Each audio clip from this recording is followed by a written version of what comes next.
E agora é o seguinte, a gente abre aqui o nosso programa com a nossa primeira entrevista falando sobre as inovações no meio do agronegócio, né? Que não para de crescer, a gente sabe que é o termômetro, de fato, que move, que mobiliza a balança comercial do nosso país. Então não seria diferente essas novidades, esses avanços em pesquisa, tecnologia utilizada e empregadas nesse setor. Por isso eu vou receber aqui no estúdio meu primeiro entrevistado, que é o Alexandre Fontoura. Ele é diretor-geral de uma grande companhia e também engenheiro agrônomo, enfim, tem MBAs, um currículo extenso. Tudo bem, Alexandre? Seja bem-vindo, tudo jóia? Bom dia, Prazer recebê-lo aqui. Bom dia a todos que nos assistem. Bom, Alexandre, quando falamos em agronegócio, a gente sabe que as tendências, as novidades tecnológicas e em termos de pesquisas, avanços também, tem que caminhar de acordo com o setor, né? Isso realmente vem acontecendo na sua avaliação, essas transformações positivas? Sim, é verdade. A gente tem percebido ultimamente que a agricultura, na verdade, tem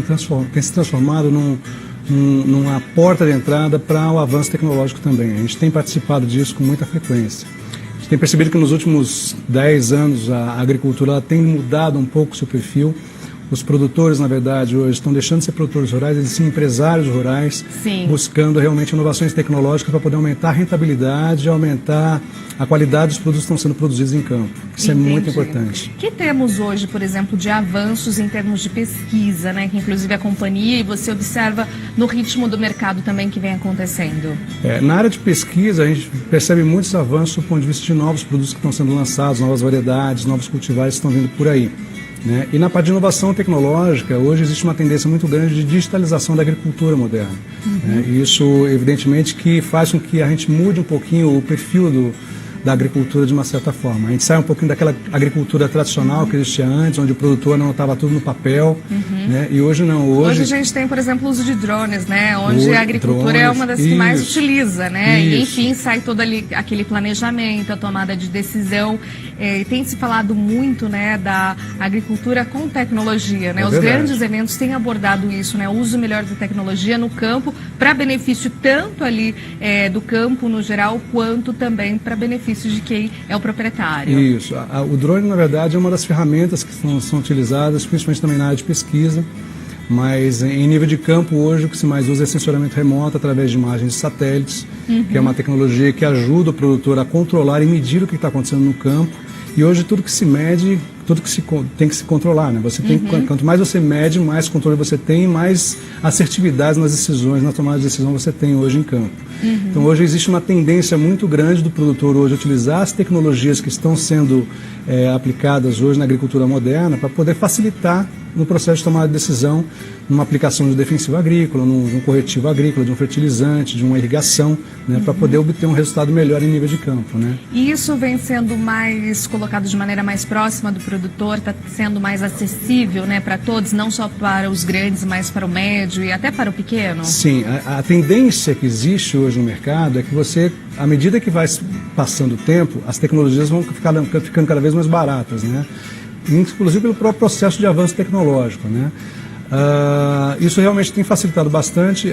O Brasil ainda está caminhando de uma forma gradual para poder tecnificar, digamos assim, e fazer com que a inovação tecnológica venha para campo de uma forma efetiva. Né? Se nós compararmos os dados, por exemplo, do Brasil com os Estados Unidos, a gente percebe que nos Estados Unidos já mais de 75% das áreas já utilizam da inovação tecnológica em campo. Aqui no Brasil a gente está num processo de adaptação ainda. Qual seria esse percentual, se fosse comparar, 75% aqui dos no Brasil, Estados Unidos e aqui? Existiria aqui no Brasil, mais ou menos esse percentual? A gente percebe que, a gente estima mais ou menos que de 8% a 10% das áreas aqui no Brasil... Ou seja, dá para crescer demais, Pois né? Então existe uma avenida muito grande pela frente e a gente está, na verdade, participando desse processo agora, trazendo tecnologias novas para o produtor também, para poder ajudar as tomadas de decisões de forma efetiva e de forma correta, né, Renata? O produtor, ele está mais também consciente, né, em relação a isso, né, de que é importante essas inovações, esse uso da tecnologia para melhorar o seu negócio, porque antigamente tinha aquela consciência, aquela cabeça um pouquinho, não, mas não vou me meter nisso porque até então deu sempre tudo certo e tal. Agora isso vem mudando um pouco esse parâmetro? Vem mudando porque a gente percebe que essa geração nova que está vindo agora, é uma geração tech, é uma geração que gosta de tecnologia. Sim, então não tem como sair, né? Eu costumo dizer, quando eu vejo meus filhos, por exemplo, conversando comigo, eles estão sempre com alguma coisa na mão, passando o dedo para poder verificar o que está acontecendo na mídia, nas notícias. Hoje as informações hoje estão vindo de uma forma muito mais fáceis, né? Sim. E essa geração tech que está vindo agora, a segunda e terceira geração dos produtores tradicionais, eles buscam efetivamente novas tecnologias para poder ajudar eles a ter uma maior rentabilidade por área. Né?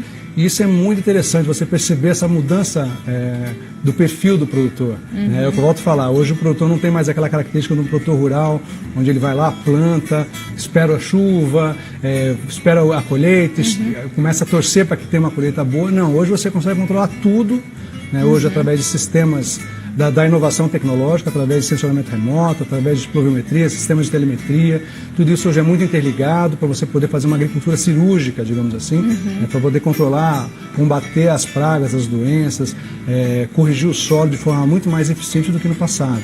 E essa turminha que está vindo agora aí, está vindo com uma vontade muito grande de implementar essas tecnologias novas. Isso é muito legal. Né? Que seria a questão da sucessão familiar e, claro, permanência no campo, né? É verdade. E falando um pouquinho também dessa precisão, né? Dessa avaliação melhor também em termos de embarques, exportações, né? Como é que tem funcionado também esse mecanismo, Alexandre? Visto que, assim, temos muito produtos agrícolas exportados. A gente, na verdade, a empresa que eu trabalho, ela tradicionalmente trabalha com controle de qualidade. Nós somos a maior empresa de inspeções e testes do mundo, né?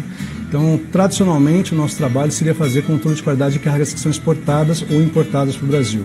Evidentemente que o Brasil, como é um celeiro agrícola, a gente é um grande produtor de produtos agrícolas, a gente exporta muita coisa. E hoje, a cada 4 navios que saem de soja no Brasil, um tem o controle de qualidade da nossa empresa. Então, existem evidentemente especificações contratuais internacionais que são determinados por organismos internacionais como FOSFA, GAFTA, OCS, membros internacionais que determinam a qualidade de um produto que vai se negociar internacionalmente. E evidentemente que para isso existe uma empresa que é arbitrada para poder fazer o controle de qualidade dessa mercadoria que está sendo exportada. E a gente tem uma atuação muito forte nesse mercado. Sim, e isso tem crescido e vocês acreditam também numa expansão de mercado para essa área especialmente de controle de qualidade? Sem dúvida nenhuma, a gente acredita muito nisso porque existe uma tendência muito grande do Brasil ser o grande celeiro mundial de alimentos. Já vista aí o PIB do Brasil sendo alavancado pelo nosso setor, do agronegócio. Ainda bem, né, orgulho. Que a economia vem dando essa respirada e boa, isso em função do setor, né? Agora, evidentemente que existem alguns gargalos ainda no país, como a questão logística, que é um problema muito sério. A gente ainda tem e estrutura, né? E a infraestrutura portuária também é muito precária ainda. Então, a gente precisa avançar bastante. A gente tem visto alguns investimentos de empresas privadas nos portos. Isso é bastante interessante. As multinacionais têm investido porque percebem que existe um mercado muito grande e que o Brasil vai ser um dos grandes fornecedores de alimentos no mundo. Então, existe uma corrida muito grande para a gente poder diminuir um pouco esse gap. Mas a gente está muito longe porque envolve investimentos do governo, principalmente com relação à malha ferroviária, à malha hidroviária, que é uma malha que a gente tem muito a explorar ainda aqui no Brasil. E hoje, praticamente 90% das exportações são atendidas pela malha rodoviária. Sim. Isso gera aumentos de custos, aumentos de perdas também no processo de exportação, e a gente ainda tem um longo caminho pela frente para poder corrigir tudo isso. Né? Entendi. Falando também sobre a oportunidade, né, de tudo isso, do controle de qualidade, das novas pesquisas, tecnologia, em termos de agricultura de precisão também, é importante e o brasileiro tem caminhado cada vez mais para essa agricultura muito mais precisa, muito mais assertiva? Sem dúvida nenhuma, porque existem uma série de problemas em campo que a gente consegue vivenciar no nosso dia a dia, os produtores estão acostumados com isso. Por exemplo, eu posso citar a questão dos nematóides, que é uma praga de solo que ocorre praticamente em todo o cerrado brasileiro. E hoje em dia, essas tecnologias, essas inovações tecnológicas ajudam o produtor a controlar de uma forma um pouco mais efetiva tudo que acontece em campo através do sensoramento remoto, como eu havia falado, e tomar as medidas necessárias para poder mitigar, digamos assim, ou diminuir o efeito do nematóide. A gente percebe que as pesquisas indicam hoje no Brasil que a correlação do nematóide com o fator nutricional das condições de macro e micronutrientes que existem nos solos tem uma relação muito próxima. Então, evidentemente que o produtor, acompanhando toda a parte de fertilidade do solo e acompanhando também o que tem acontecido hoje com o controle de nematóides, ele consegue um resultado muito melhor em campo. Maravilha, então, Alexandre, muito obrigada por falar um pouco, né, dessas novidades, enfim, do que temos hoje à disposição aí do agricultor, dos produtores, para, claro, caminharmos cada vez mais para o crescimento ainda maior, né, desse setor tão positivo e tão pujante também. Muito obrigada, deixo o contato para quem está em casa e os amigos internautas também. A nossa empresa chama-se SGS, é uma empresa de inspeções de controle de qualidade. Nós somos a maior empresa de inspeções de controle de qualidade do mundo. Né? Nós temos aproximadamente 90 mil funcionários, para vocês terem uma ideia do tamanho da companhia. E nós trabalhamos com uma série de serviços na área agrícola, desde a área de inspeções de controle de qualidade, temos uma empresa de pesquisa agronômica bastante grande também, temos laboratórios quarentenários, temos laboratórios de resíduos de pesticidas que ajudam a gente. A questão laboratorial é uma coisa bastante importante no nosso serviço. A gente tem laboratórios físico-químicos, microbiológicos, que trabalham ajudando, na verdade, a gente a controlar melhor a qualidade. E a parte de agricultura de precisão, que é um dos novos negócios da gente, para poder estar envolvido nessa onda tecnológica que está vindo para a agricultura, né? Maravilha. E aí consegue encontrar vocês via site, Facebook, telefone? Sim, se você me der a oportunidade, só gostaria de falar que nós estamos lançando as franquias agora do Serviço de Agricultura de Precisão também. Sim. Pelo site da gente vocês conseguem entrar em contato conosco. É uma oportunidade que nós estamos dando a alguns produtores, a alguns empresários na área rural para poder entrar nesse mercado e participar da gente desse processo de inovação tecnológica na agricultura. Então, entre no site da gente, www.sgs.com, ou no www.sgsunigel.com.br, ou pelo telefone também, se vocês quiserem entrar em contato conosco. O telefone é 11 3883 8845, fala direto comigo. Tá bom, muito obrigada, Tá bom? viu, Alexandre? Obrigado, bom dia para vocês. Continue aqui com a gente.